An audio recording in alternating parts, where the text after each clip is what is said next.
Good morning everyone, welcome back to my channel. আমার নতুন আরও একটি ব্লগে তোমাদের সকলকে জানাই অনেক স্বাগত। আজকে হচ্ছে বৃহস্পতিবার, আর এখন বাবাই দেখো ঘুম থেকে উঠে মুখ ধুতে মানে দাঁত ব্রাশ করছে। এখনও তোমাদের দাদাভাই বেরোয়নি, ওর ওই ঘরে রয়েছে। বাবার সাইকেল স্কুটি কিছুই এখনও বের করা হয়নি, তোমাদের দাদাভাই এগুলো বের করবে। আর আমার এদিকে মুখ ধুয়ে ফ্রেশ হয়ে চা করা হয়ে গেছে। এবার বিস্কুটের কোটা আনিস তো। আমার জন্য চা করলাম আর বাবার জন্য কমপ্লান। অনেক দিন পরে বাবা আজকে কমপ্লান খাবে। দিদার বাড়িও নিয়ে যায়নি কমপ্লানটা, আর এই কদিন ধরে তো খাচ্ছিলও না, তো আজকে জোর করেই বানিয়ে দিলাম। আর আজকে আমরা ঘুরতে যাব, আর এখানটা মুখে লেগে আছে কি বলো তো, এখানে একটা ব্রণ হয়েছে, তার আমি ক্রিম লাগিয়েছি ব্রণর যাতে ঠিক হয়ে যায়। তো আজকে আমরা যাব তারাপীঠ। ওই আমাদের রাত্রের ট্রেন, ওই দুপুরবেলা খাওয়া দাওয়া করে বিকেলের দিকে এখান থেকে বেরোবো। এখান থেকে যাবো শিয়ালদা, শিয়ালদার থেকে ট্রেন ধরবো রাত্রেবেলা। ওখানে গিয়ে পৌঁছাবো হয়তো হোটেলে পৌঁছাতে 12টা বেজে যাবে, রাত 12টা আর কি। রাত্রিটা থাকবো আর কালকে সকালবেলা উঠে পুজো দেবো। তো যাচ্ছি হচ্ছে আমি, তোমাদের দাদাভাই, বাবাই, আর আমার শাশুড়ি মা আর আমার মা, এই 5 জন মিলে যাচ্ছি। তো ওই জন্য খুব আনন্দ। বাবাই কেমন আনন্দ? ঘুরতে যাচ্ছিস তাই কেমন আনন্দ? ভালো। ভালো? হ্যাঁ, শুধু ভালো? এক্সাইটমেন্টটা বাবাই দেখাতে পারছে না। এত মানে প্রথমবার এত দূর জার্নি করতে যাচ্ছি আমরা, আমি আর বাবাই। জানি না আমাদের অবস্থা কী হবে। তাছাড়া তোমাদের দাদাভাই কোনো এবার বিস্কুটের কোনোটা দে। তোমাদের দাদাভাইয়ের কোনো ব্যাপার নেই, ওরা যদি সারাদিন 24 ঘন্টা 1 মাসও রেখে দাও কোনো ট্রেনে বা বাসে বা কোনো গাড়িতে, ওর কোনো কিছু হবে না, ওর মানে একদম রিল্যাক্স। আর আমার মাও মোটামুটি ঠিক আছে, ঘুরতে গেছে তো কয়েকবার ঠিক হয়ে গেছে। আমার শাশুড়ির মায়েরও কিছু হয় না। আমি আর বাবাই এরা দুজন একটুখানি মানে জার্নিতে সিকনেস আছে আমাদের। এখন বাবাই আমার থেকে তাও কম, আর আমি সব থেকে বেশি অসুস্থ প্রাণী এদের মধ্যে। এখন জানি না আমার কি হবে, প্রথমবার ট্রাই করছি এত দূর যাওয়া, দেখা যাক। এখান থেকে 2 ঘন্টা লাগে আমাদের শিয়ালদা যেতে, বনগাঁ থেকে। আর বনগাঁ থেকে শিয়ালদা 2 ঘন্টা লাগে। শিয়ালদা থেকে তারাপীঠের রামপুরহাটার স্টেশনে নামতে হবে, সেটা হচ্ছে লাগে 4 ঘন্টা, মানে টোটাল 6 ঘন্টার জার্নি। আজকে বৃহস্পতিবার, চুলকানোর দোকান খোলা নেই। হ্যাঁ, তো চলো চাটা খেয়ে নিই। সকাল সকাল রান্নাবান্না যাই হোক কিছু করবো, ডাল রয়েছে কালকের, আর ভাবছি ভাত করব। আর দেখি কিছু কি করি, ভাজা ভাজা কি ডিম ভাজা আলু ভাজা এইসব করবো, না আবার বাজার করবে তাই রান্না করবো জানি না। যাই হোক একবেলার মতো রান্না করে খেয়ে দিয়ে আমরা দুপুরবেলা বিকেলবেলা বেরোবো। তো চলো। তো গাইস এখন অনেকক্ষণ পর আবার আসলাম। এখন কটা বাজে দেখো, 12টা 5 বাজে। আর আমি এতক্ষণ কি করছিলাম, এইখানটায় আমাদের অনেক জিনিসপত্র ছিল। এটা আমাদের জমি না, পাশের বাড়ির জমি। তো এখানে এখনও আমাদের জিনিস রয়েছে, যেমন ইট রয়েছে। তো এখানে ওই বাড়ি ভাঙার পরে সেই দরজা জানলা, তারপরে টিন, তো তারপরে প্লাইউডগুলো ছিল, অনেক কিছু বাটাম, মানে যেই সব কাঠ বাটাম দরজা জানলা সমস্ত কিছুই এখানে রাখা ছিল। তো সেইগুলোই ওই বাড়িতে পাঠিয়ে দিলাম। আমরা বাড়ি থাকবো না তো, এবার এখানে রাস্তার পাশে খোলা জায়গায় পড়ে থাকলে কেউ তো নিয়েও চলে যেতে পারে। মা এসেছিল, মা এসে ভ্যান নিয়ে আমাদের বাড়িতে নিয়ে গেল, কারণ ওখানে থাকলে সেফ থাকবে, ছাদে তুলে দিতে পারবে।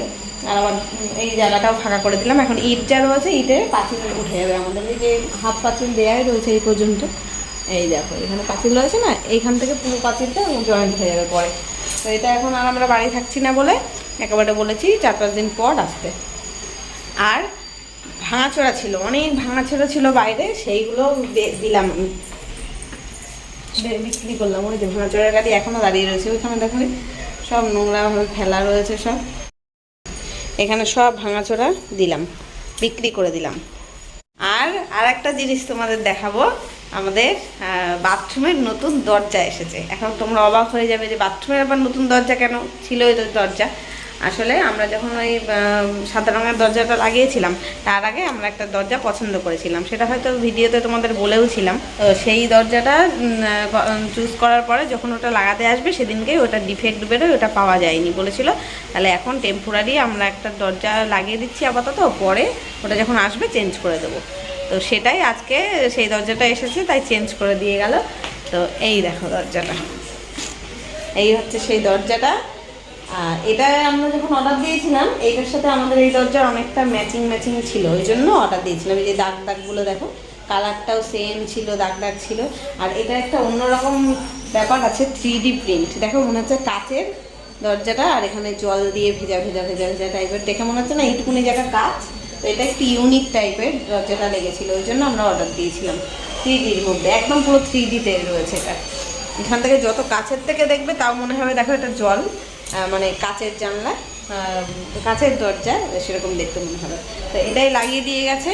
এখন তোমরা কমেন্টে বলো আগেরটা বেশি ভালো ছিল না এটা ভালো হয়েছে, এখন বলো, কিন্তু বললেও কিছু করার নেই, এটাই লাগানো থাকবে এখন, কারণ আমাদের বাড়ির সবার এটা পছন্দ। ব্যাক ক্যামেরায় তোমাদের দেখিয়ে দিই কেমন লাগছে এখন এই ডাইনিংয়ের লুকটা। তো এই যে দেখো, এই দরজাটা দেয়াতে কি কালারগুলো সব ম্যাচিং হয়ে গেছে, তবে আগেরটাও ভালো লাগছিল, আগেরটা লাল সাদার মধ্যে ছিল, এটাও খারাপ লাগছে না।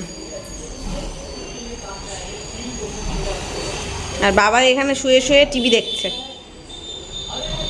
পরীক্ষা শেষ, পড়াশুনো শেষ, আর কোনো কাজ নেই। আর এই দরজাটা এতক্ষণ ধরে লাগাচ্ছিল বলেই আমার এতটা মানে দেরি হলো আসতে। এই অনেকগুলো কাজ করলাম সকাল থেকে। তারপরে এইখানে রান্নাঘরের দরজা জানলাতেও একটুখানি নাট ঢেলা হয়ে গেছিলো, সেটা ঠিক করালাম।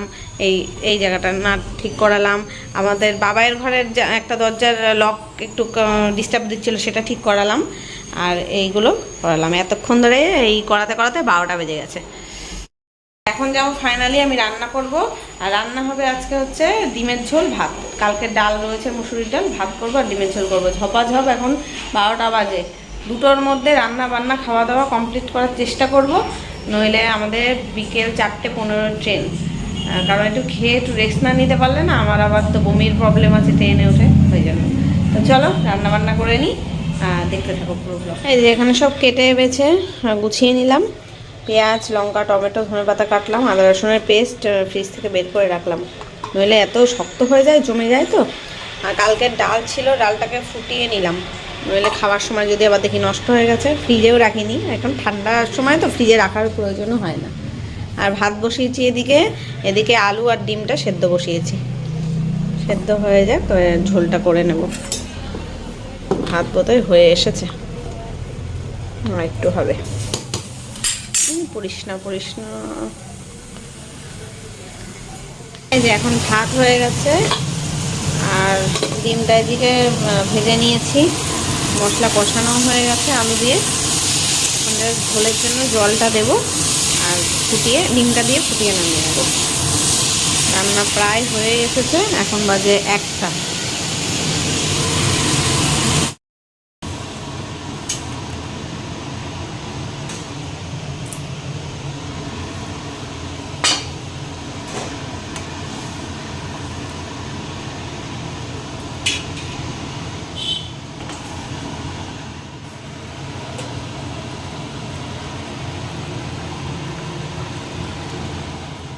এখন ফাইনালি আমার রান্না কমপ্লিট। এই যে ডিমের ঝোলটা এরকম দেখতে হয়েছে। আজকে আর গরম মশলা দিইনি, শুধু ধনেপাতা দিয়ে করেছি। নতুন আলু দিয়ে হয়েছে তো, নতুন আলুর সাথে ধনেপাতার কম্বিনেশনটা দারুণ যায়। তো এখন নামাবো এটা, আর গ্যাসটা মুছবো, টেবিলটা মুছবো, এই কিচেন স্ল্যাবটা মুছবো। বাসনগুলো সব বেসিন থেকে খালি করে এর মধ্যে করে রেখে দিলাম। এখনই মাসি চলে আসবে, 1:10 বাজে, এসে ঘর মুছে বাসন মেজে দিয়ে যাবে। আমি রান্নাঘরের কাজ গুছিয়ে স্নান করে আসি, আমার আবার কানে ঠান্ডা লাগছে, ওই জন্য চাদরটা জড়িয়েছিলাম। তো চলো স্নান করে এসে দেখা হচ্ছে, দেখতে থাকো। তো গাইস এখন বাজে দুপুর 3টে, রাইট 3টে বাজে, আর আমরা সবাই রেডি। এই হচ্ছে আমার আজকের ড্রেস, জিন্স পরেছি আর একটা কুর্তি পরলাম আর সোয়েটার, আর স্কার্ফ একটা নেব, এখানে রেখেছি। আর বাবা এই যে রেডি, আর তোমার দাদাভাই ওই ঘরে রেডি হচ্ছে, এই তো রেডি হয়ে চলেও এসেছে। এই যে ওখানে জ্যাকেটটা পরলে হয়ে যায়। আর আমাদের ব্যাগ ওখানে গোছানো কমপ্লিট, রাত্রেই তো গুছিয়ে রেখেছিলাম, দেখেছো। আর এখন আমরা এখান থেকে বেরিয়ে যাচ্ছি, রাস্তা থেকে সব এখানে বারান্দায় তুলে রাখ, সব কটা 3টে চটি তুলে রাখবি। তো চলো বেরিয়ে পড়ি। 3:05 মানে ঘড়ি ফাস্ট আছে আমাদের ঘড়ি। তো চলো দেখতে থাকো পুরো একদম পৌঁছে যাওয়া পর্যন্ত কন্টিনিউ করার ইচ্ছা আছে, যদি আমি বেঁচে থাকি অতক্ষণ পর্যন্ত। জানি না আমার ট্রেনে কি অবস্থা হবে, যদি ঠিকঠাক থাকি, ভালো থাকি, তাহলে একদম পৌঁছে গিয়ে তারপরে এই ভিডিওটা শেষ করবো। তো দেখতে থাকো।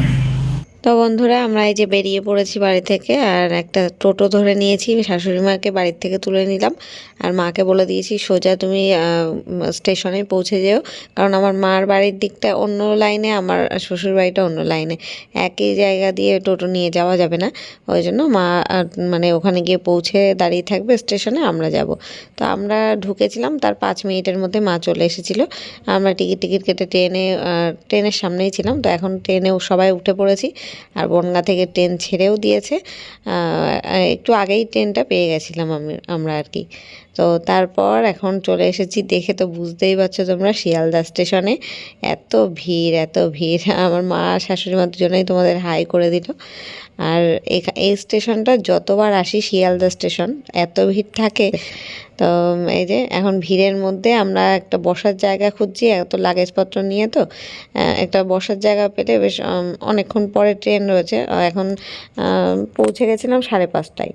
তো এখনও অনেকক্ষণ পরে ট্রেনের কথা ছিল, 7:30টায় ট্রেনের কথা ছিল আমাদের। তারপর ভাবলাম কিছু সন্ধেবেলা স্ন্যাক্স খেয়ে নিই, তাই জন্য একটু ফুচকা খেতে আসলাম। আর বাবাইয়ের জন্য ভুট্টা নিলাম, আর শাশুড়ি মা আর মায়ের জন্য সিঙ্গারা নিয়েছিলাম। তো ওরা ওখানেই বসেছিল, আমি আর তোমাদের দাদাভাই বেরিয়েছিলাম নিতে, এগুলো কিনতে। তারপর একটা ঘটনা ঘটে গেল। আমাদের 7:30টার যে ট্রেনটা সেটাও রামপুরহাট যাবে না, 8:30টার যে ট্রেনটা সেটাও রামপুরহাট যায় না, এখন একেবারে রাত 11:20 যাবে। তাহলে সর্বনাশ করেছে, মানে ভাবতে পারছো তো কী অবস্থা। তো রাত 11:20 ট্রেন ধরে আমরা এখন বিকেল বলছি, ভোর 3:30 বাজে তখন এসে রামপুরহাট পৌঁছালাম। এই যে এক চুটকিতে রামপুরহাট চলে এসেছি। তো তোমরা তো অবাক হয়ে যাচ্ছ, আর আমরা যে কতটা কতটা জার্নি করে পৌঁছালাম সে বলার মতন না। মানে এত প্রবলেম হয়েছে আমাদের আজকে, কি বলবো, এত ভিড় ট্রেন ছিল। তো যাই হোক, চলে এসেছি রামপুরহাট স্টেশন, এসেও শান্তি। তবুও এখন এখান থেকে প্রায় 25 মিনিট আমাদের জার্নি করে যেতে হবে যেখানে আমাদের হোটেল নেওয়া হয়েছে সেইখানে। তো এখানে ওই জন্যই দাঁড়িয়ে রয়েছি আমরা, যে নেব মানে কোনো ম্যাজিক ভ্যান টাইপের, এইগুলোই এখন ভোরবেলা যাচ্ছে। টোটোকে বললাম, টোটো বললো যাবো না আমরা অত দূরে, একটু দূর আছে।